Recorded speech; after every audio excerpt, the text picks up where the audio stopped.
Okay, so today we're gonna install this Uniden iGo Cam 85R there, and then probably goes all the way to the rear as well, so it's got a little rear camera. Okay, so let's see what's inside here. There's a book, rear camera with a very long camera, mount, the camera itself,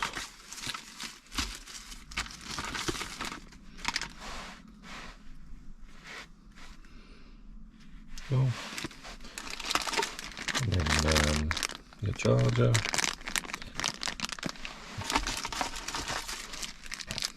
and an extra USB cable. Okay, so here's it with the mount on. So I'm thinking, well, Uniden recommends right in the middle, like that. I don't know, maybe that's too much. Maybe a little bit to the left, so I can go up a bit higher. Yeah, I think I'm gonna do that. Just put it a little bit higher, so it's more out of the way. I don't really want. I already have the camera thing, and then iCheck TPMS, and then scan gauge as well. So I'm just trying to not have like a multiple 100,000 things here.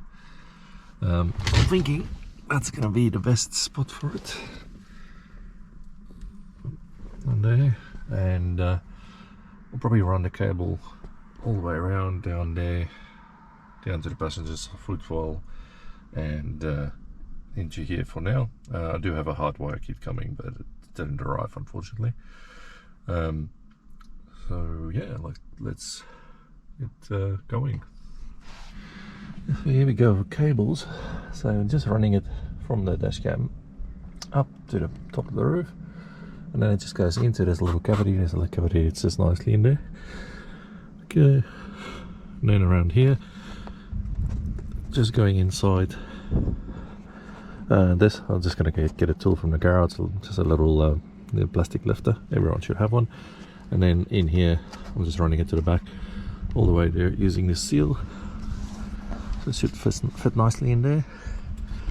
And then around here, I'm busy putting it in there now, all the way to the back, and then to the back window. That should be the easy one. Yeah, so there we go. So came back all the way nicely to there.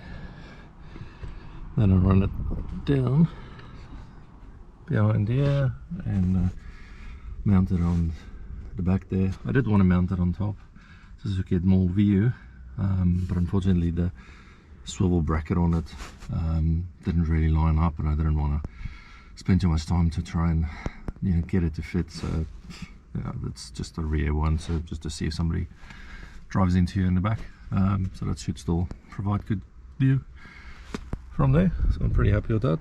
I'll clean this up later. I'm gonna run it down because there was some excess cable, so I'm gonna run it down there and hide it behind the pillar there. It's got a bit of things.